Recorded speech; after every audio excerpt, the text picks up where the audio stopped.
Hello, my name is Joe Hoyle, speaking to you from the University of Richmond.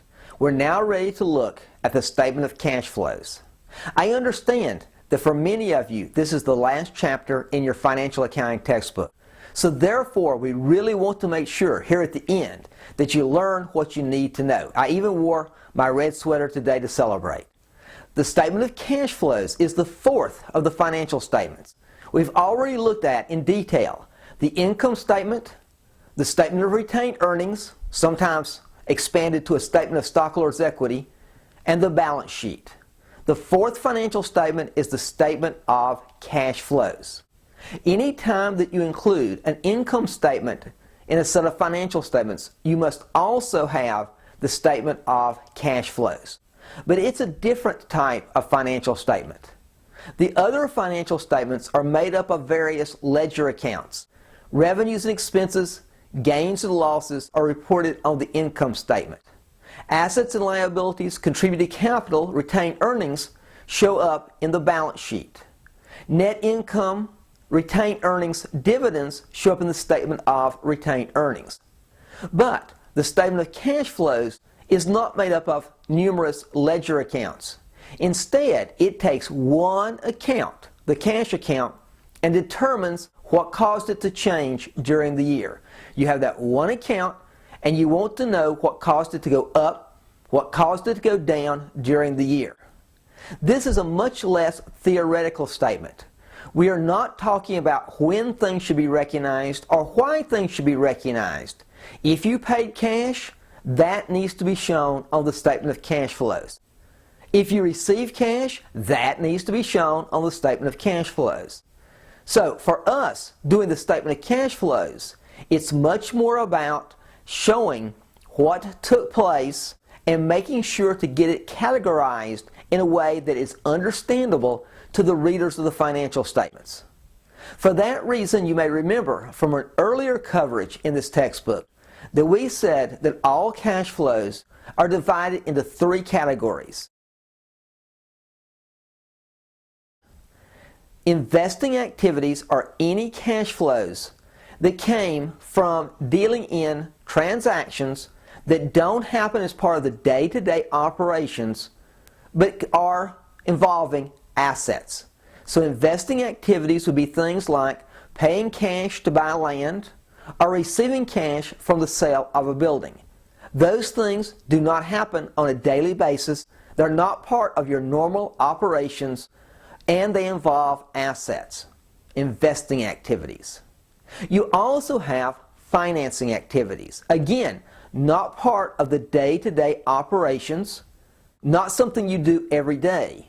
And in this case, it deals with either a liability account or a stockholders' equity account. So if you issue a bond for $5 million, that is a financing activity, doesn't happen every day, deals with a liability. If you pay a dividend, buy treasury stock, issue common stock, those are all financing activities. Again, they don't happen every day, and they refer to, in this case, stockholders' equity accounts. So in doing the statement of cash flows for investing activities and financing activities, the key is to determine the amount of cash that you got or the amount of cash that you paid. Anything that has to do with the operations of the business that happens on a daily basis is set up in the operating activities section of the statement of cash flows. There are many decision makers who believe that the amount of cash that you're able to generate from operating activities is one of, if not the, most important figure on a set of financial statements. Eventually, ultimately, you have to be able to get cash from your operations if you are going to stay in business. So therefore, many people, when they look at a set of financial statements, go directly to the operating activities and look to see how much cash came from operating activities. That is a very essential figure. Now you'll find when you read this chapter that there are two entirely different ways to present the amount of operating activity cash flow. There's the direct method, which FASB figures or believes is the more appropriate way to show that. And there's the indirect method, which is vastly more popular in the real world. It's kind of an odd situation. From a theoretical perspective, FASB at least believes that the direct method is the proper way to show operating activity cash flows. But in the real world, almost every company that you find will not use the direct method, but instead will use the indirect method. Now, what's the difference? Well, first off, I need for you to understand that they come back to the same number. If your operating activity cash flow is $1 million, then it should be $1 million no matter how you report it. In the direct method, what you do is to show the individual sources or the individual uses of cash flows from operations and give the actual amount of cash. So, for example, you might have cash from sales made to customers and give the actual number. Or you might have cash paid for inventory, cash paid for rent, cash paid for salaries, and give the actual number. FASB believes that that is more understandable information. How do you get those numbers? Well, to take and do the direct method, you begin with all of the accounts on the company's income statement, all of them. To begin with, you leave out any of those numbers that are non-cash items because they're non-cash. The typical non-cash item, of course, is depreciation expense. So when you're taking and doing the direct method, you start with the income statement and you then leave out, omit any depreciation and any other non-cash items. In a similar way, you leave out any non-operating items. You will have some gains or some losses from either investing or financing activities.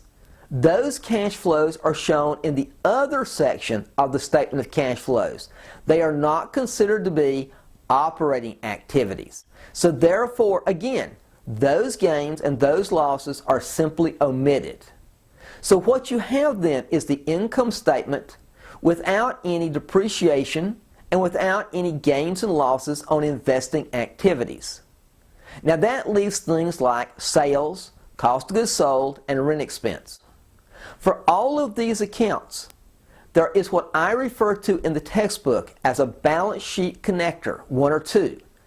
And those are the amounts that bridge the time for when the transaction takes place and when the cash is either collected or received. So to convert those items from the accounting that's used in the income statement, you determine the change in the connector account and then factor that out.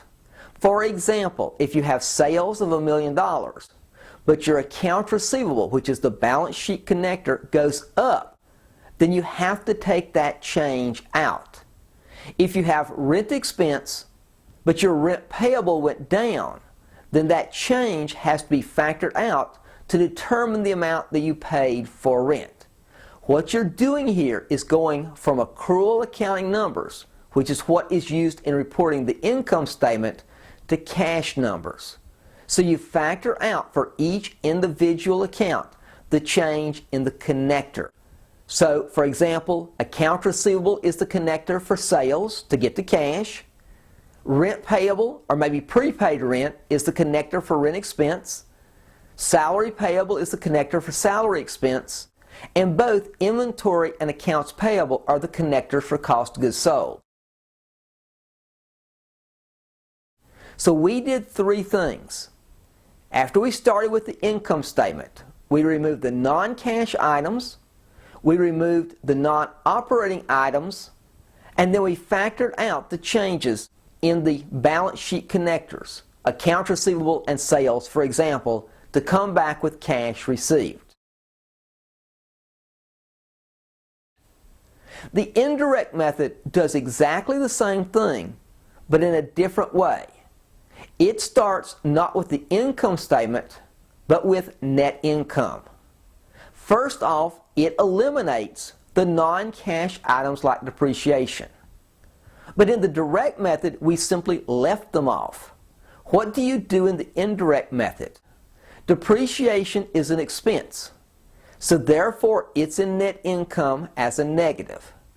To eliminate it, you have to add that back. Adding it back eliminates the negative. Take out the non-cash items that way. You also have to take out the non-operating gains and losses. Gains would be in net income as a positive. They are eliminated by subtraction.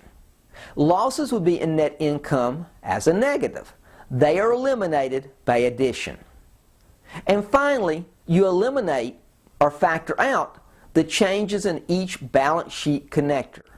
The accounts receivable go up, accounts payable go down. Those changes have to be factored out. We show you in the textbook how to factor them out. In the end, once you have eliminated the non-cash and the non-operating items, and then factored out the change in the connector accounts, you're left with the amount of cash that you received from your operating activities. Investing, financing, operating activities.